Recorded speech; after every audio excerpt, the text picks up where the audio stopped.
Just 500 ರೂಪಾಯಿಗೆ ವ್ಯಕ್ತಿಯನ್ನ ಭೀಕರವಾಗಿ murder ಮಾಡಲಾಗಿದೆ. ಎಸ್, ಈರಣ್ಣ ಹುರಕಡ್ಲಿ ಅನ್ನುವಂತ 45 ವರ್ಷದ ಕೊಲೆಗೈದಿರುವಂತದವರನ್ನ ಶಶಿಧರ್ ಅನ್ನುವಂಥವ್ರು ಜಸ್ಟ್ 500 ರೂಪಾಯಿ ವಿಚಾರಕ್ಕೆ ವ್ಯಕ್ತಿಯನ್ನ ಭೀಕರವಾಗಿ ಮರ್ಡರ್ ಮಾಡಲಾಗಿದೆ. ಈರಣ್ಣ ಹುರಕಡ್ಲಿ ಎಂಬಾತನನ್ನ ಕೊಲೆಗೈದಿರುವಂತದ್ದು. ಹುಬ್ಬಳ್ಳಿ ನಗರದ ಯಲ್ಲಾಪುರ ಓಣಿ ನಿವಾಸಿ ಈರಣ್ಣ ಹತ್ಯೆಯಾಗಿರ್ತಾರೆ. ಶಶಿಧರ್ ಹತ್ರ 500 ರೂಪಾಯಿ ಸಾಲ ಪಡೆದಿರ್ತಾನೆ ಈರಣ್ಣ. ಆ ಒಂದು ವಿಚಾರಕ್ಕೆ, ಸಾಲದ ವಿಚಾರಕ್ಕೆ ಇಬ್ಬರ ನಡುವೆ ಮಾತಿನ ಚಕಮಕಿ ನಡೆಯುತ್ತೆ. ಈರಣ್ಣಗೆ ಕಲ್ಲಿನಿಂದ ಹೊಡೆದಿರುವಂತದ್ದು ಆರೋಪಿ ಶಶಿಧರ್. ಚಿಕಿತ್ಸೆ ಫಲಕಾರಿಯಾಗದೆ ಕಳೆದ ರಾತ್ರಿ ಈರಣ್ಣ ಸಾವನ್ನಪ್ಪಿದ್ದಾರೆ. ಬೆಂಡಿಕೇರಿ ಪೊಲೀಸ್ ಠಾಣೆಯಲ್ಲಿ ಪ್ರಕರಣ ಕೂಡ ದಾಖಲಾಗಿರುವಂತದ್ದು. ಎಸ್, ಸಾವಿರಾರು ರೂಪಾಯಿ ಅಲ್ಲ, ಲಕ್ಷಾಂತರ ರೂಪಾಯಿ ಅಲ್ಲ, ಕೇವಲ 500 ರೂಪಾಯಿಗೆ ನಡೆದಿರುವಂತ ಮರ್ಡರ್, ಕೊಲೆ ಇದು. ಈ ಶಶಿಧರ್ ಬಳಿ ಈರಣ್ಣ ದುಡ್ಡು ಇಸ್ಕೊಂಡಿರ್ತಾರೆ, ಅದು 500 ರೂಪಾಯಿ ಸಾಲ ಮಾಡಿರ್ತಾರೆ. ಆ ಒಂದು ವಿಚಾರಕ್ಕೆ ಇಬ್ಬರ ಮಧ್ಯೆ ಮಾತಿನ ಚಕಮಕಿ ನಡೆಯುತ್ತೆ. ಅದು ಹಾಗೆ ಮುಂದುವರೆದು ಕೊಲೆಯಲ್ಲಿ ಅಂತ್ಯ ಆಗಿರುವಂಥದ್ದು. ಹುಬ್ಬಳ್ಳಿ ನಗರದ ಯಲ್ಲಾಪುರ ಓಣಿ ನಿವಾಸಿ ಈರಣ್ಣ ಈಗ ಮರ್ಡರ್ ಆಗಿರುವಂಥದ್ದು. ಕೊಂದಿರುವಂಥದ್ದು ಸಾಲ ಕೊಟ್ಟಿದ್ದಂತ ಶಶಿಧರ್. ಸಾಲ ವಾಪಸ್ ಕೊಡು ಅಂತ ಕೇಳ್ತಾನೆ.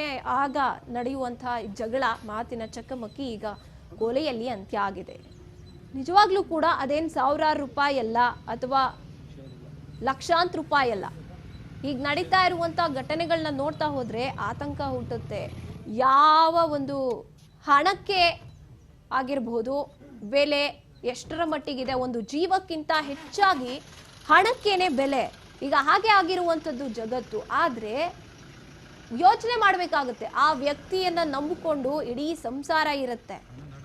ಏನ್ ಸಮಾಜಕ್ಕೆ ಏನು ಇದರಿಂದ ಸಿಗ್ತಾ ಇದೆ ಮಾಹಿತಿ, ಏನ್ ಸಂದೇಶ ಸಿಗ್ತಾ ಇದೆ ಸಮಾಜದಲ್ಲಿ?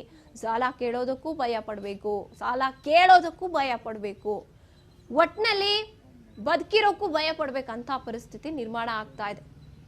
ಪ್ರತಿಯೊಂದು ಈ ಸಾವು ಅಂತ ಬಂದಾಗ ನಂಬಿಕೆ ಅನ್ನುವಂಥದ್ದನ್ನ ಕಳ್ಕೊತಾ ಇದ್ದಾರೆ. ಈ ಸಂಬಂಧಗಳಿಗೆ ನಂಬಿಕೆ ಇಲ್ಲ. ಇಲ್ಲಿ ಎಲ್ಲವೂ ಕೂಡ ದುಡ್ಡಿಗೆ ಬೆಲೆ ಹೊರತು ಒಂದು ಜೀವಕ್ಕೆ ಬೆಲೆ ಇಲ್ವಾ ಹಾಗಿದ್ರೆ ಅನ್ನುವಂಥ ಪ್ರಶ್ನೆ ಹುಡ್ಕೋತಾ ಇದೆ. ಅದು ಕೇವಲ 500 ರೂಪಾಯಿ ವಿಚಾರಕ್ಕೆ ಈ ವ್ಯಕ್ತಿಯ ಕೊಲೆ ನಡೆದಿರುವಂಥದ್ದು. ಈರಣ್ಣನ ಹತ್ಯೆ ಮಾಡಿರುವಂಥದ್ದು. ಕಲ್ಲಿನಿಂದ ತಲೆಗೆ ಹೊಡೆದು ಆಸ್ಪತ್ರೆಗೆ ಕೂಡ ಸೇರಿಸಿರ್ತಾರೆ. ಆದರೆ ಚಿಕಿತ್ಸೆ ಫಲಕಾರಿಯಾಗದೆ ಮೃತಪಟ್ಟಿದ್ದಾರೆ ಈರಣ್ಣ. ಇತ್ತೀಚೆಗಂತೂ ಈ ರೀತಿಯಾಗಿ ಹಣದ ವಿಚಾರಕ್ಕೆ ಅಣ್ಣ ತಮ್ಮನನ್ನ ಕೊಲ್ಲುವಂಥದ್ದು ಆಗಿರ್ಬೋದು, ತಮ್ಮ ಅಣ್ಣನ ಕೊಲ್ಲುವಂಥದ್ದು. ಇನ್ನು ಮೊನ್ನೆ ನಾವು ನೋಡಿದ್ವಿ, 30 ಲಕ್ಷದ ವಿಚಾರಕ್ಕೆ ಆಕೆ ಸಾಲ ಮಾಡ್ಕೊಂಡಿರ್ತಾಳೆ, ಜೊತೆಗೆ ಹೆತ್ತ ತಂದೆ ತಾಯಿ ತಂಗಿಯನ್ನೇ ಕೊಂದಿರುವಂಥದ್ದು. ಈ ರೀತಿಯಾಗಿ ಹಣ, ಅಂತಸ್ತು ಇದೆಲ್ಲದಕ್ಕೂ ಒಂದು ರೀತಿಯಾಗಿ ಜೀವಕ್ಕೆ ಬೆಲೆ ಇಲ್ಲ, ಇದೆಲ್ಲದಕ್ಕೂ ಮಾತ್ರ ಬೆಲೆ ಇದೆ ಅನ್ನುವಂಥದ್ದನ್ನ ಪ್ರೂವ್ ಮಾಡಕ್ ಹೊಟ್ಟಿದ್ಯಾ ಜಗತ್ತು ಅನ್ನುವಂಥ ಪ್ರಶ್ನೆ ಹುಟ್ಟುತ್ತೆ. ಇನ್ನು ಪೊಲೀಸರು ಈ ವ್ಯಕ್ತಿ ಶಶಿಧರ್ನ ವಶಪಡಿಸ್ಕೊಂಡು ಯಾಕೆ ಈ ರೀತಿಯಾಗಿ ಮಾಡ್ದ ಅಥವಾ ಕಾಯೋಕಾಗ್ತಿರ್ಲಿಲ್ವಾ, ಏನಾಯ್ತು ನಿಜಕ್ಕೂ ಕೂಡ ಇವರಿಬ್ರು ಮಧ್ಯೆ ಅನ್ನೋ ರೀತಿಯಾಗಿ ತನಿಖೆನ ಕೈಗೊಂಡಿದ್ದಾರೆ. ಕಲ್ಲಿನಿಂದ ಹೊಡೆದಿರುವಂಥದ್ದು ಆರೋಪಿ ಶಶಿಧರ್. 500 ರೂಪಾಯಿ ವಿಚಾರಕ್ಕೆ ಚಿಕಿತ್ಸೆನ ಕೂಡ ಪಡ್ಕೋತಾ ಇರ್ತಾರ ಅವರು. ಈರಣ್ಣ ಹುರಕಡ್ಲಿ ಕೊಲೆಯಾಗಿರುವಂತಹ ವ್ಯಕ್ತಿ ಚಿಕಿತ್ಸೆ ಫಲಕಾರಿಯಾಗದೆ ಸಾವನ್ನಪ್ಪಿರುವಂಥದ್ದು.